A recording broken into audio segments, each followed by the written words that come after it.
Hello everyone, आप सभी लोगों का स्वागत है टीचिंग परीक्षा के आज के इस वीडियो में, जिसके अंदर में फ्रेंड्स बीपीएससी टीआरई 3.0 और 4.0 की एक जो विशेष श्रृंखला हमारी चल रही है उसको एक कदम और आगे बढ़ाएंगे। साथ ही साथ फ्रेंड्स आप लोगों के लिए एक जो है इंपॉर्टेंट अपडेट भी है, उसको भी मैं आप लोगों के साथ में शेयर करूंगा। तो आप लोग जो है फ्रेंड्स इस क्वेश्चन के साथ में यहाँ पर में जुड़े रहिए। इसके अलावा चलिए हम लोग जल्दी से आगे बढ़ते हैं। आप लोगों को बता दूँ कि जो हमारा जो कुछ टेक्निकल इशू है इसके अंदर में जो है हमें थोड़ा सा डिले कर रहा है, लेकिन मोस्ट प्रोबेबली जो है जल्दी ही ये लोड हो जाएगी पीपीटी, तो हम लोग इसमें आगे भी बढ़ पाएंगे। ठीक है, चलिए। तो यहाँ पर में हम कोशिश कर रहे हैं कि पीपीटी जो है हमारी लोड हो जाए।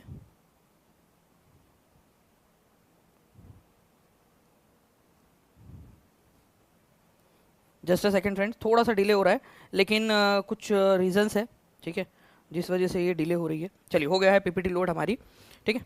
होपफुली कि अब हम जो है यहाँ पर में सेशन को कंडक्ट कर पाएंगे। चलिए देखिए, अगर मैं बात करूँ आप लोगों से फ्रेंड्स पहले क्वेश्चन की, ठीक है, जितने भी लोग जुड़ चुके हैं उनको बता दूं, पहला क्वेश्चन जो है जो हम लोग लेने वाले हैं फ्रेंड्स, ये देखिए आप लोगों का यूजीसी नेट का जो पेपर 1 हुआ था ना, उसके अंदर में आया था। ओके, और कल एक बच्चे ने बोला भी था कमेंट के अंदर में, उसने लिखा था बहुत अच्छी चीज़, काफ़ी सारे बच्चे जो है वो जो है मेहनत को एक्नॉलेज भी करते हैं। उन लोगों ने लिखा था भी था एक बच्चे ने कि सर आपके पास में प्रूफ है, आपने पढ़ाया है और वो आया भी है, वो हिम्मत चाहिए होती है। तो फ्रेंड्स देखिए, लीलावती, ठीक है, योग सूत्र, न्याय सूत्र, अर्थशास्त्र, ठीक है, ये यूजीसी नेट का पेपर है आप लोगों का भी जो हुआ था, जो कल कैंसिल हो गया। ठीक है, आपका देखिए लीलावती जो है आपका, ठीक है, ये पुस्तक किसने लिखी थी, योग सूत्र किसने लिखी थी, तो मैं आप लोगों को बताना चाहूंगा, ठीक है, योग सूत्र, ठीक है, योग सूत्र जो है ये लिखी थी आपके, ठीक है, पतंजलि जी ने, ठीक है, योग सूत्र। तो बी की जोड़ी जो है वो 3 के साथ में लगाकर आप एलिमिनेट कर सकते थे, ठीक है, बी की जोड़ी 3 के साथ लगाकर एलिमिनेट की जा सकती थी, बी की जोड़ी। तो देख लीजिए आप लोग, बी की जोड़ी 3 के साथ में कहाँ कहाँ लगी है, यहाँ नहीं लगी है, तो ऑप्शन बी एलिमिनेट हो गया आप लोगों का। ठीक है, न्याय सूत्र, मैंने बोला था आपको कि न्याय पाना है तो गौतम के पास जाना पड़ेगा, गौतम बुद्ध टाइप के इंसान के पास में न्याय पाने के लिए। तो देखिए न्याय सूत्र, ठीक है, गौतम के पास में, वो ट्रिक याद आ रही है कि आप लोगों में से किसी को, जिसने भी लेक्चर देखा होगा, वो न्याय पाने के लिए गौतम बुद्ध टाइप के इंसान के पास जाओ। वैसे वो ऋषि गौतम है और वो गौतम बुद्ध है, जस्ट एक अंडरस्टैंडिंग, एक याद रखने के लिए मैंने आपको बताया था। ठीक है, न्याय सूत्र। ओके, सी की जोड़ी लगेगी 2 के साथ में, तो सी की जोड़ी 2 के साथ में यहां भी नहीं लगी है। अब एक बहुत ही जो है सिंपल सा था आप लोगों का, वो चाणक्य वाला था, अर्थशास्त्र लिखे है चाणक्य ने, तो डी की जोड़ी 1 के साथ लगनी है। ठीक है, तो ये 2 ऑप्शन ऐसे ही एलिमिनेट हो गए थे आपके। तो देखो 1 2 3 ऑप्शन एलिमिनेट हो गए आपके, बचा क्या आपका लीलावती वाला, वो भी सिंपल था, भास्कराचार्य।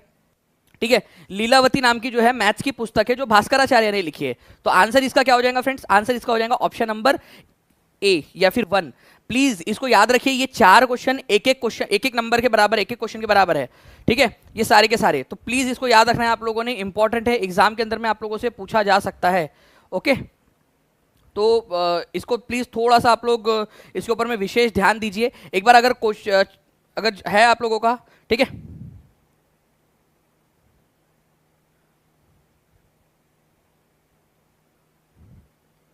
जल्दी से इसका बताइए आप लोग।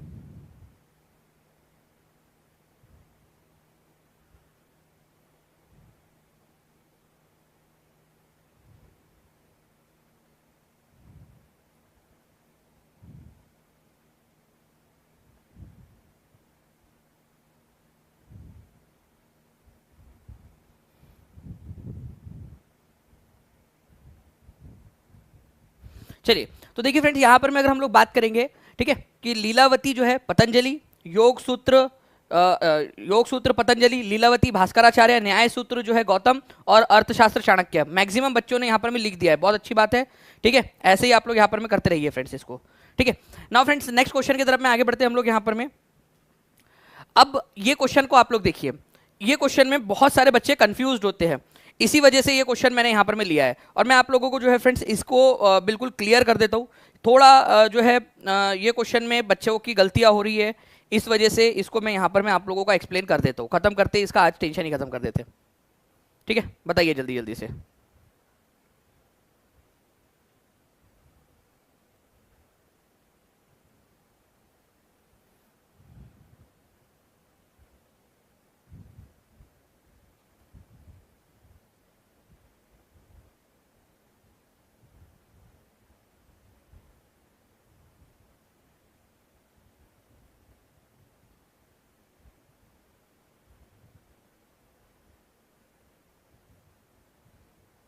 चलिए बहुत बढ़िया, आप लोगों के देखिए आंसर्स आने स्टार्ट हो रहे हैं फ्रेंड्स, अलग अलग आंसर्स दे रहे हैं बच्चे यहाँ पर। मैं आप लोगों को बता दूं कि जो आंसर है आप लोगों का, ठीक है, यहाँ पर में 80% लोगों ने आंसर दिया है ए। लेकिन फ्रेंड्स यहाँ पर में आप लोग देखिए, यहाँ पर में बोला गया है आप लोगों से इंटेंसिटी, ठीक है, प्लीज पॉइंट को भी नोट यहाँ पर में कीजिए। जब इंटेंसिटी बोला जाता है ना आप लोगों का, इंटेंसिटी तीव्रता, ओके, तो तीव्रता जो है फ्रेंड्स आप लोगों की मरकली स्केल के ऊपर में मापी जाती है। तीव्रता मरकली स्केल के ऊपर में कि कितने मरकली का आया था, आप लोगों का कितना नुकसान पहुंचा है, ठीक है, कितना नुकसान। ये बहुत ही कॉमन मिसकंसेप्शन है, बहुत ज्यादा कॉमन मिसकंसेप्शन है कि हम लोग जो है वो भूकंप की तीव्रता को मापते हैं अर्थ रिक्टर स्केल के ऊपर में। नहीं, हम जो है फ्रेंड्स मरकली स्केल के ऊपर में जो है तीव्रता मापते हैं, और जो परिणाम होता है कि कितना नुकसान पहुंचा है, कितना नुकसान पहुंचा है, वो हम लोग मापते हैं आप लोगों का आपके रिक्टर स्केल के ऊपर में, ठीक है। तो अर्थक्वेक की जो इंटेंसिटी होती है, ठीक है, इंटेंसिटी, ये क्वेश्चन आया हुआ एग्जाम के अंदर में, तो इंटेंसिटी को ये याद रखना है आप लोगों ने फ्रेंड्स, मापा जाता है आपका मरकरी स्केल के ऊपर में। मैं आप लोगों को एक स्लाइड दिखाता हूं, उससे आप लोगों का क्लियर हो जाएगा सारा का सारा पॉइंट। ध्यान से देखिए आप लोग, मैं अभी आपको बता रहा हूं, हर एक बच्चा, जितने भी यहाँ पर में करीब 2000 बच्चे देख रहे हैं, एक एक बच्चे का डाउट यहाँ पर में क्लियर हो जाना चाहिए पूरा का पूरा। यहाँ पर में देखिए सर, यहाँ पर में एकदम ध्यान से देखिए, भूकंप का जो परिमाण होता है, ठीक है, जो आप लोगों की मैग्नीट्यूड होता है कि कितना परिमाण का जो है भूकंप आया था, मैग्नीट्यूड जो है आप लोगों का नुकसान कितना पहुंचाने वाला है वो, ठीक है, उसको मापने के लिए, मैग्नीट्यूड को मापने के लिए आप रिक्टर स्केल का इस्तेमाल करते हो। लेकिन जब इंटेंसिटी आती है बात, तो आप लोग जो है यहां पर में मरकली स्केल का इस्तेमाल करते हो, मॉडिफाइड मरकली स्केल का इस्तेमाल करते हो। तो प्लीज ध्यान रखिए यहां पर में हर एक बच्चा जल्दी से लिख दीजिए, अगर परिमाण की बात आती है, मैग्नीट्यूड की बात आती है, तो रिक्टर स्केल का इस्तेमाल होगा, ठीक है। वही अगर से तीव्रता की बात आती है तो मरकली स्केल का इस्तेमाल किया जाता है। ये अक्सर बच्चे गलती करते हैं, और अभी भी मैं जैसे देख रहा हूं फ्रेंड्स, यहां पर में मेरे बताने के बाद में बच्चों ने, कुछ लोगों ने आंसर अभी चेंज किया है। अदरवाइज 80% बच्चे थे जिन्होंने ए आंसर लगाया था, अभी भी 70% बच्चे ऐसे हैं जिन्होंने आंसर लगाया हुआ था ए को, 70% लोगों ने, और यहां पर में केवल 24% बच्चे जिन्होंने यहां पर में सी को आंसर लगाया हुआ है अभी भी, ठीक है। तो आपको याद रखना है कि जब आप लोग जो है तीव्रता की बात करते हो, इंटेंसिटी की बात करते हो, तो वो मरकली स्केल होता है। और ये क्वेश्चन बहुत सारे एग्जाम्स के अंदर में आ चुका है, ऐसा नहीं कि आप लोगों का केवल सीटेट की एग्जाम में, अपितु आप लोगों की जो है फ्रेंड्स सीडीएस की एग्जाम के अंदर में, ठीक है, आप लोगों की कई सारी पीसीएस एग्जाम्स के अंदर में, कई सारी जो है एसएससी की जो अलग अलग डिफरेंट शिफ्ट हुई है उसके अंदर में आ चुका है। तो ये याद रखना है, मरकली स्केल, ठीक है, तीव्रता मापने के लिए और मैग्नीट्यूड मापने के लिए रिक्टर स्केल का इस्तेमाल होता है। दो चीज कमेंट में लिख दो ताकि हमेशा हमेशा के लिए याद हो जाए। अगर आप चाहते हो तो मैं आप लोगों के लिए ये वाली जो स्लाइड है ना, ये टीचिंग परीक्षा का टेलीग्राम ग्रुप जो है उस पर भी डाल दूंगा, ठीक है।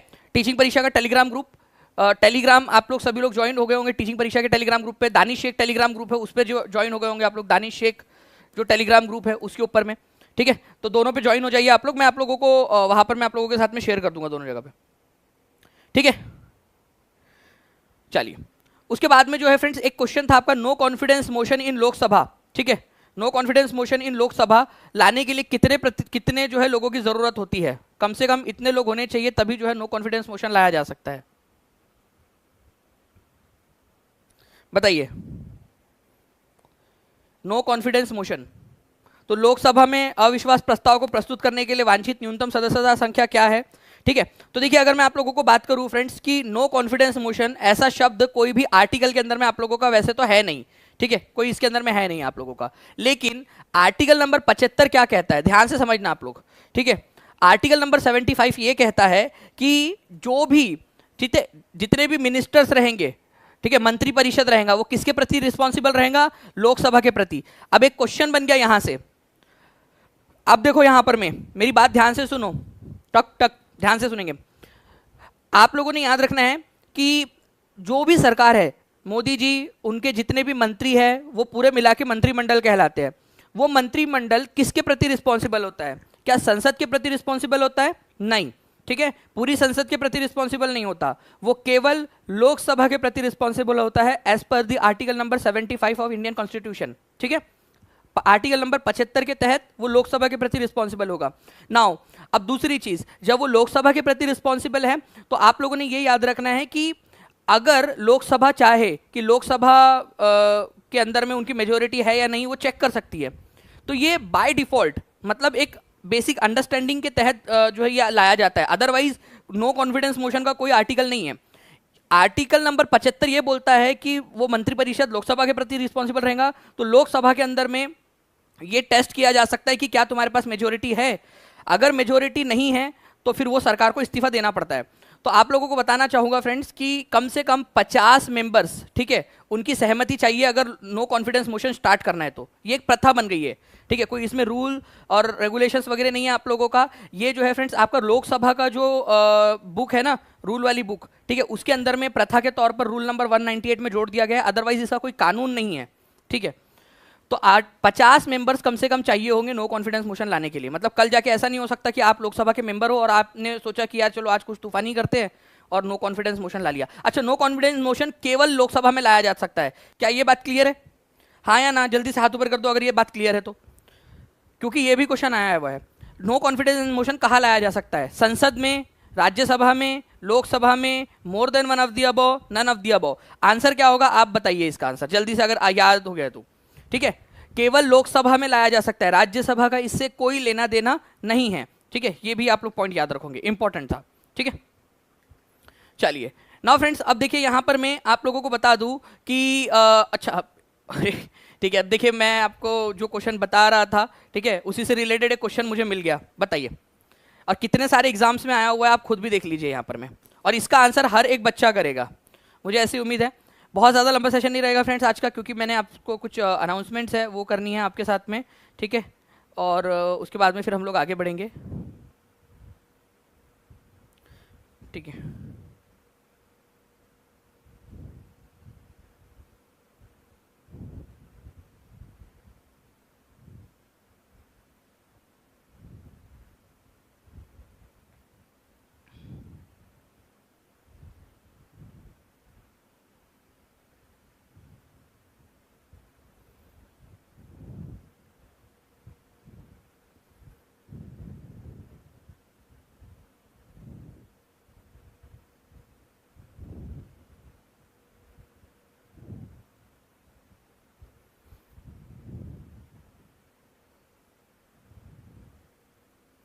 चलिए तो आप लोगों ने आंसर कर दिया फ्रेंड्स। यहाँ पर मैं अविश्वास प्रस्ताव के संबंध में कौन सा वाला कथन सत्य है? It can only be brought in Lok Sabha, बिल्कुल सही बात है, केवल लोकसभा में लाया जा सकता है।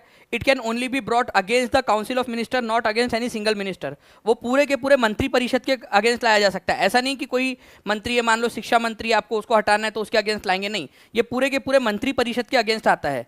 और जैसे ही लो कॉन्फिडेंस मोशन आएगा तो सरकार को इस्तीफा देना पड़ता है, प्रधानमंत्री इस्तीफा देते हैं, अपने आप सरकार गिन जाती है, तो ये भी बिल्कुल सही है। तो पी एंड क्यू दोनों के दोनों सत्य है, तो आंसर इसका ऑप्शन नंबर डी हो जाएगा, दोनों के दोनों सत्य है एकदम। ठीक है, ये याद रखना है आप लोगों ने, इंपॉर्टेंट है, एग्जाम के अंदर में आप लोगों से पूछ सकते हैं। ठीक है, तो प्लीज इस पर्टिकुलर पॉइंट को याद रखेंगे आप सभी लोग। ओके, चलिए नाउ फ्रेंड्स, हम लोग जो है यहाँ पर में हमारे नेक्स्ट पॉइंट की तरफ में आगे बढ़ते हैं। मैं आप लोगों को एक इंपॉर्टेंट वाली चीज़ बताने वाला हूँ, तो प्लीज़ उसके लिए भी आप लोग सभी लोग तैयार रहिएगा। ठीक है, चलिए कोई नहीं। यहाँ पर मैं फ्रेंड्स, मानचित्र पर दो बिंदुओं को की बीच की दूरी को मापने के लिए कौन सा उपकरण का इस्तेमाल किया जाता है?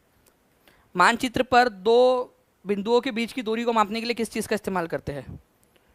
आपके पास में पोल आ रहा है, ठीक है, तो पोल में भी आप लोग आंसर कर सकते हो। पोल आप लोगों को दिया गया है, पोल में आंसर करना है अगर आप लोगों ने, तो पोल में कर सकते हो, कमेंट में आंसर करना है तो कमेंट में कर सकते हो। लाइक भी करते रहेंगे फ्रेंड, जितने लोग यहाँ पर मैं देख रहे हैं जल्दी जल्दी से, और टीचिंग परीक्षा चैनल को सब्सक्राइब जरूर कर लेंगे अगर आप चाहते हो कि ऐसे ही आगे में भी आप लोगों के लिए जो है वो करते रहे यहाँ पर में।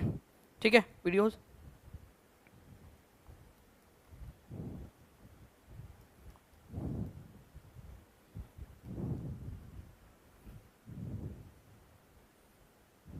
चलिए बहुत बढ़िया फ्रेंड्स, आप लोगों के देखिए आंसर आ रहे हैं यहाँ पर। मैं आंसर जो है वो हो जाएगा आप लोगों का ऑप्शन नंबर ई। ठीक है, कितने लोग हैं जो बिना मेरे बताए आंसर बता सकते हैं यहाँ पर? मैं आंसर इसका ऑप्शन नंबर ई है।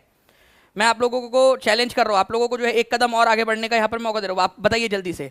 ठीक है, आंसर इसका होगा ऑप्शन नंबर ई फ्रेंड्स यहाँ पर में, क्योंकि जो इंस्ट्रूमेंट है, जो आप लोग पॉइंट मैप के ऊपर में कोई भी पॉइंट है उसको, उसके लिए आप लोग जो इस्तेमाल करते हो कि ये पॉइंट, ठीक है, कितने जगह पे है, कहाँ पर में, और यहाँ से इसकी दूरी कितनी है, तो आप क्या करते हो, एक पॉइंट यहाँ रखते हो और इसको ऐसे चक्के के जैसे चलाते हुए लाते हो, चल मेरी घोड़ चल मेरे क्या है यहाँ पर में, ठीक है, इसको चक्का टुक टुक टुक टुक या फिर डायरेक्ट इंस्ट्रूमेंट का नाम ले लेते अपन यहाँ पर में ओपिसोमीटर, ठीक है। तो यहाँ चक्का है तो चल मेरे चक्के टुक टुक टुक, चल मेरे ओपिसोमीटर टुक टुक टुक, यहाँ पर में चले आप लोग इस तरीके से, ओके। तो यहाँ से यहाँ तक की दूरी कितनी है, 2 पॉइंट के बीच की दूरी, ये पता लग जाता है आप लोगों को इससे, ठीक है। तो कोई भी 2 पॉइंट्स के बीच में एक्चुअल दूरी कितनी है ये मापने के लिए बस क्या करना पड़ता है अपने को, उसका जो वो है वो सेट कर देना पड़ता है कि स्केल कितनी है, मतलब 1 सेंटीमीटर का मतलब 100 किलोमीटर। तो अगर ये 2 सेंटीमीटर की दूरी तय करेगा तो आपको बता देगा कि भाई 200 किलोमीटर का डिस्टेंस है दोनों के बीच में, ठीक है। ये याद रखना है आप सभी लोगों ने। चलिए, तो आंसर क्या होगा फ्रेंड्स, ओपिसोमीटर बोलते हैं उसको, ओपिसोमीटर, ये याद रखना है आप लोगों ने, ओपिसोमीटर, ठीक है, ओके। तो ये एक एग्जाम में एक अच्छा क्वेश्चन था, कितने लोगों को पता था ये बात, ओपिसोमीटर वाला?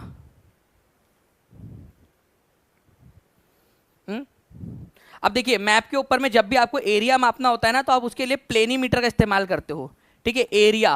एरिया मापने के लिए या क्षेत्रफल मापने के लिए आप किसका इस्तेमाल करते हो, क्षेत्रफल मापने के लिए आप प्लेनीमीटर का इस्तेमाल करते हो, ये भी याद रख लेना है आप लोगों ने।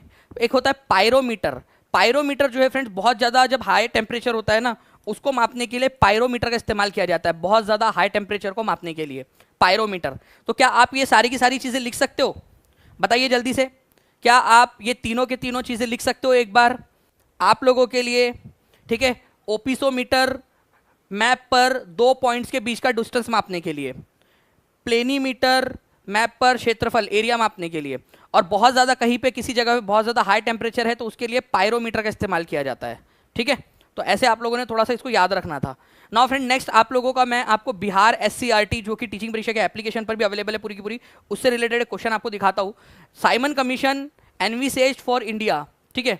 साइमन कमीशन ने भारत के लिए कौन सी चीज़ की परिकल्पना की थी, क्या भारत एक कॉन्फेडरेशन एक परिसंघ होना चाहिए, एक फेडरेशन होना चाहिए, यूनिटरी सिस्टम होना चाहिए, more than one of the above, none of the above? अब देखिए कई सारे लोगों को आंसर पता भी होगा ना तो भी उनको इसका मतलब नहीं समझता। देखिए कॉन्फेडरेशन का मतलब क्या होता है यहाँ पर में, ठीक है। कॉन्फेडरेशन का मतलब ये होता है कि भाई सारे के सारे जो है ना जो राज्य रहेंगे और जो राजे रजवाड़े रहेंगे वो अपने मन मर्जी से जो है क्या कर सकते हैं, इसके अंदर में जुड़ सकते हैं। कॉन्फेडरेशन एक जमावड़ा, ठीक है, बस एक जमावड़ा, सारे लोग अलग अलग इंडिपेंडेंट रहेंगे सारे देश, ठीक है। मतलब कि भारत में जितने भी राज्य हैं सब अलग अलग इंडिपेंडेंट राज्य रहेंगे, ठीक है, और इंडिपेंडेंट देश रहेंगे और वो बस एक ग्रुप बना लेंगे अपना, उसको कॉन्फेडरेशन बोला जाता है। तो कॉन्फेडरेशन बनाने की बात तो की नहीं थी कि भाई सबको उत्तर प्रदेश को अलग देश बना दो, बिहार को अलग देश बना दो या उड़ीसा को अलग देश, ऐसा तो की नहीं थी उन्होंने। यूनिटी का मतलब होता है कि भाई कोई नहीं, अंदर में कुछ नहीं रहेगा, सब सिर्फ एक देश रहेगा और पूरा देश को एक ही माना जाएगा, कोई यूपी बिहार कुछ नहीं रहेगा, यूनिटरी सिस्टम। और एक होता है फेडरेशन। फेडरेशन का मतलब होता है फ्रेंड्स यहाँ पर मैं आप लोगों का कि भाई यहाँ पर में जितने भी राज्य है वो इंडिपेंडेंट नहीं होंगे, वो उसी फेडरेशन का हिस्सा रहेंगे, उसके पार्ट रहेंगे। जैसे कि फॉर एग्जांपल अगर मैं इस बॉडी की, मेरी बॉडी की बात करूँ, ठीक है, मेरे बॉडी को भारत देश का नक्शा समझ लो अभी आप लोग। अभी ये मेरा हाथ है, ठीक है, ये मेरे बॉडी का ही पार्ट है, अलग नहीं हो सकता ना वो, हाँ हो सकता भाई, पता नहीं आके काट दे कोई, अलग हो सकता है, ठीक है। तो बॉडी का पार्ट है मेरे, ठीक है। उसके बाद में जो है मेरा चेस्ट, ठीक है, पैर, ठीक है, आँख, कान, ये क्या है, ठीक है, ये आप समझ लीजिए कि पार्ट्स है। तो ये क्या है, एक पूरा का पूरा एक जो है सिस्टम है जो कि इंडिपेंडेंटली भी काम करता है, हाथ मेरा इंडिपेंडेंटली भी काम कर रहा है लेकिन शरीर के साथ में मिलकर जुड़कर काम कर रहा है वो, ठीक है। तो ये फेडरेशन हो जाएगा। तो इस तरीके से उन्होंने परिकल्पना की थी कि भाई पूरा का पूरे जितने भी भारत में यूनिट है, क्योंकि कई सारे राजे रजवाड़े, 565 राजे रजवाड़े थे भारत के अंदर में उस समय में, 11 प्रिंसली 11 जो है वो जो प्रांत थे, प्रोविंसेस थे, 11 प्रांत, जैसे आज 28 राज्य है ना, उस समय 11 प्रांत हुआ करते थे, ठीक है। उन सबको मिलाकर एक फेडरेशन बनाया जाए, ऐसा साइमन कमीशन ने कहा था। अब ये बात मैं इतना डीप में क्यों बता रहा हूँ आप लोगों को फ्रेंड्स, क्योंकि ये आपके एससीईआरटी में दिया हुआ है और ये आप लोगों को देखिए, ये आप लोगों के टीचिंग परीक्षा ऐप के ऊपर में जो पूरी एससीईआरटी आप लोगों की डाली गई है उसी में से है, ठीक है। साइमन कमीशन, ठीक है, साइमन कमीशन जो है आप लोगों का जो है आपको एक चीज़ पता होनी चाहिए कि जो गवर्नमेंट ऑफ इंडिया एक्ट 1919 है उसकी समीक्षा करने के लिए आया था, ठीक है। 1919 में नहीं आया था, 1919 के कानून की समीक्षा करने भारत आया था 1927 के अंदर में, ठीक है। उसके अध्यक्ष कौन थे, सर जॉन साइमन, ठीक है। सर जॉन साइमन उसके अध्यक्ष थे। ये आपको टीचिंग परीक्षा के ऐप के ऊपर में मिल जाएंगी सारी एससीईआरटी। तो नवंबर 1927 में इसका गठन किया गया था। और ये भारत में कब आया फ्रेंड्स? ये भारत के अंदर में आया आप लोगों का फरवरी 1928 के अंदर में। ठीक है, इसका मेन जो मकसद था, ओके, वो ये देखना था कि भारत के अंदर में क्या कॉन्स्टिट्यूशनल रिफॉर्म किए जा सकते हैं, भारत में आप क्या चेंजेस किए। देखो पूरा हिंदी में भी अवेलेबल है आपकी। ठीक है, साइमन कमीशन, बिहार एससीईआरटी आप लोगों की। ठीक है, तो 1927 में इसको बनाया गया। ओके, इस आयोग में कितने सदस्य थे? 7 सदस्य थे, जिसके सदस्य सभी अंग्रेज थे और सर जॉन साइमन इसके अध्यक्ष थे। ठीक है, साइमन कमीशन का काम था भारत के अंदर में संवैधानिक सुधार के प्रश्न पर विचार करना। लेकिन फ्रेंड्स यहाँ पर में सारे लोग विदेशी होने के कारण हमने इसका विरोध किया और साइमन गो बैक के नारे लगाए गए। ठीक है, और इसी काल के अंदर में जो है फ्रेंड्स हमारे भारत के एक जो है बड़े प्रमुख स्वतंत्रता सेनानी थे लाला लाजपत राय। इसी लाठी कांड के अंदर में साइमन कमीशन का विरोध करते करते उनकी मृत्यु हो गई थी। ठीक है जी हाँ, वो 75% और 65% वाला जो आरक्षण है उसके बारे में मैं अभी आप लोगों से डिस्कस करूंगा। ठीक है, बस इस लेक्चर के बाद में बस मुझे आप लोगों से कुछ 2-3 बातें करनी है। देखिए फ्रेंड्स, एक चीज़ है, ध्यान से सुनेंगे सभी के सभी लोग। ओके, आप लोगों की जो टेस्ट हुई थी, ठीक है, उसके अंदर में एक 2 चीज़ें जो है वो सामने आई हैं। करीब 9,537 कुछ स्टूडेंट्स थे जिन्होंने एक साथ क्लिक किया वहाँ पर में आपके जो टेस्ट जब स्टार्ट हुई उस समय में। और उस समय AWS अमेजॉन वेब सर्विसेज, आप में से कोई अगर टेक्निकल पर्सन होगा तो उसको पता होगा कि जो बैंडविड्थ खरीदते हैं हम, या बैंडविड्थ जो हम लोग इस्तेमाल करते हैं AWS का, ठीक है, तो वो जो हम यूज़ करते हैं उसके अंदर में उतना वो सर्विस उसने नहीं दे पाया उस समय में। तो कुछ बच्चों की टेस्ट जो है वो पूरी तरह से लोड हुई, कुछ बच्चों की टेस्ट पूरी तरह से लोड नहीं हुई। कुछ बच्चे ऐसे थे जिनके बीच में हमने कल जाके करीब जो है 100 बच्चों का रैंडमली, जो 9,500 बच्चे थे जिन्होंने उस समय में टेस्ट दी थी, ठीक है, उनमें से हमने 100 बच्चों का जो है रैंडमली 100 बच्चों का टेस्ट किया। तो हमें पता चला कि करीब जो है फ्रेंड्स 28 बच्चे ऐसे थे उनमें से जिनका 3 क्वेश्चन खुले ही नहीं, उनके 3 क्वेश्चन नहीं खुले। वो जिसमें इमेज डाली थी वो खुला ही नहीं, वो क्वेश्चन 3 क्वेश्चन ब्लैंक आ रहा था। देखिए यहाँ कुछ बच्चे बता भी रहे हैं। तो वो अमेजॉन वेब सर्विस जो लेते हैं हम लोग, जिनसे जो सर्विस खरीदते हैं, जो प्रोवाइडर है आपका, हमारा जो अमेजॉन, मैक्सिमम लोग अमेजॉन वेब सर्विस ही यूज़ करते हैं। ठीक है, तो अमेजॉन वेब सर्विस जो है फ्रेंड्स, ठीक है, उसका टेक्निकल इशू था उस समय में, और जो है क्वेश्चन उस समय में लोड ही नहीं हुआ कुछ लोगों के समय में। तो इस वजह से ये फैसला लिया गया कि भाई ये तो उन बच्चों के साथ में नाइंसाफ़ी हो जाएंगी। और वैसे तो चलो ये बात, लेकिन मेरे को बड़ा दुख हुआ कि कुछ बच्चे ऐसे कि सर आपने ये गलत किया, हमारी टेस्ट नहीं खुली, ये तो सर हमारे साथ आपने ये हमारे साथ बहुत गलत किया। अब हमने क्या गलत किया तुम्हारे साथ में? वहाँ पर में एक तो टेस्ट फ्री है, दूसरी चीज़, ठीक है, पहली बात तो टेस्ट फ्री है, दूसरी चीज़, ठीक है, कि अगर मान लो टेस्ट नहीं भी खुल रही तो इसके अंदर में कोई चार्ज आपसे नहीं किया गया था। तो थोड़ा इसके अंदर में ध्यान रखा करो। बट फिर भी चीज़ों को ध्यान में रखते हुए ये जो आपका रिजल्ट था इसको जो है वो कैंसिल आउट कर रहे हैं अपन। ये वाला जो रिजल्ट था आपका, ये टेस्ट फिर से संडे के दिन लेंगे अपन लोग। ठीक है, जो बच्चा इसमें अच्छा स्कोर ला सकता है, ठीक है, ऑब्वियस सी बात है वो संडे के दिन भी अच्छा ला सकता है। ठीक है, लेकिन उसके लिए हमें क्या रहेगा यहाँ पर में, हम जो है फ्रेंड्स आपका जो रजिस्ट्रेशन है, ठीक है, मैंने एक रजिस्ट्रेशन करवाया था आपसे, ठीक है, वो रजिस्ट्रेशन के ऊपर में ही हम लोग जो है आप लोगों की टेस्ट लेंगे। पूरा रजिस्ट्रेशन फॉर्म मैं आप लोगों के साथ में फिर से शेयर भी कर देता हूँ नीचे में, ताकि आप लोग जो है वो प्रॉपरली अब प्रॉपर मैनर में टेस्ट दे सके, कोई चीटिंग ना हो। क्योंकि कल जब हमने देखा सारी चीज़ें जाकर, तो ये जो 1 ऑफ द 3 टॉपर्स है उनमें से एक का मुझे पता चला कि उसने सिर्फ 5 मिनट के अंदर में टेस्ट दे दी थी। हमने जब जाके देखा तो वो पॉसिबल ही नहीं था। ठीक है, तो उसने किस तरीके से दिया है क्या जो है, क्योंकि वो फ्री में रखी गई थी। देखो फ्री का टेस्ट का यही दिक्कत होता है कि बच्चे कुछ बच्चे फिर चीटिंग कर लेते हैं। अब वो उसने सच में किया है या उसने चीटिंग की है, ये एक बार देखना पड़ेगा। बट कोई नहीं, इस बार हम लोग जो है उसको करेक्शंस कर रहे हैं। अब उस टेस्ट के लिए हम लोग आपको एक कोर्स में मैं ऐड कर रहा हूँ आपको, ठीक है, सभी लोगों को, और उन्हीं लोगों को जो है वो टेस्ट देने का मौका मिलेगा जो ये फॉर्म भरेंगे। ठीक है, तो मैं आपके साथ में फॉर्म भी दे रहा हूँ। बाकी मैक्सिमम लोगों ने फॉर्म भर दिया है वैसे, ठीक है, लेकिन जिन्होंने नहीं भरा है, ठीक है, वो लोग भर देंगे। ठीक है, ये फॉर्म की लिंक मैं आपके साथ में शेयर कर रहा हूँ, just a second.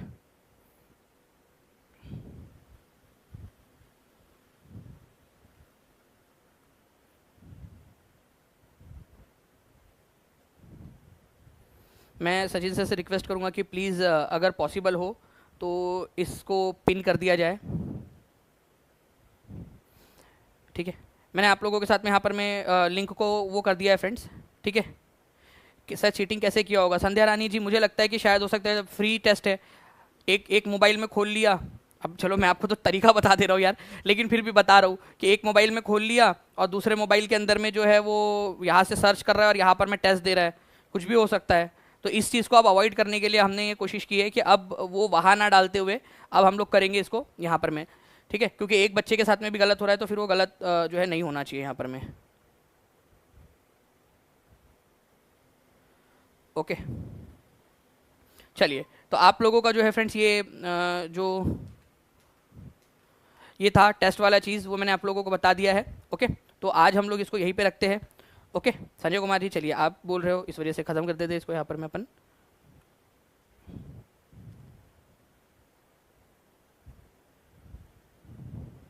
Test leak नहीं हुआ था, ठीक है, वो उसने एक मोबाइल दो मोबाइल से दे रहा होगा एक साथ, इस वजह से ये चीज़ हो सकती है। ओके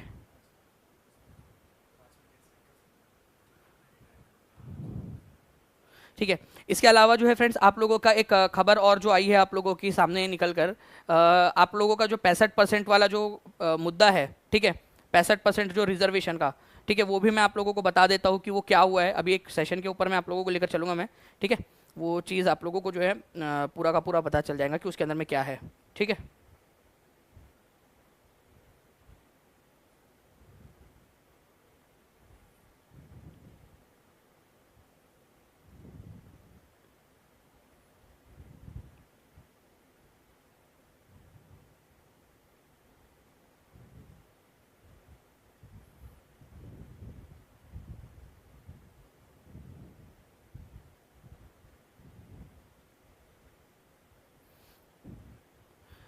ओके तो जो भी लोग हैं जो 65% वाला जो कोटा है उसके बारे में जानना चाहते हैं, बस आप लोगों का वो सेशन स्टार्ट हो रहा है, ठीक है, तो आप उसके अंदर में भी आ सकते हो, ठीक है। एक सेशन आप लोगों का लग रहा है, बस उसके अंदर में आप लोग आ जाइएगा।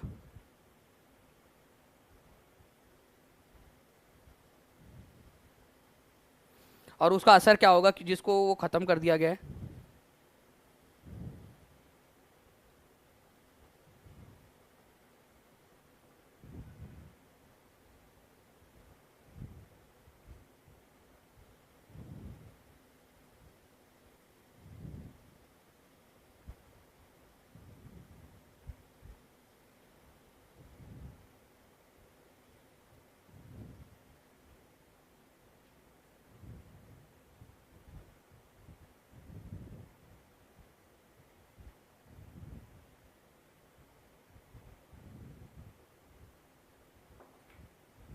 चलिए ओके, तो यहाँ पर मुझे बताया जा रहा है कि आप लोगों के लिए सेशन लग चुका है, तो हम लोग जो है फ्रेंड्स आप लोग उस सेशन के ऊपर में आ सकते हो, मैं वो सेशन को कंटिन्यू कर रहा हूँ, आप लोग आ जाइए उस सेशन के ऊपर में, ठीक है। चलिए thank you very much, take care and bye, God bless you, ठीक है।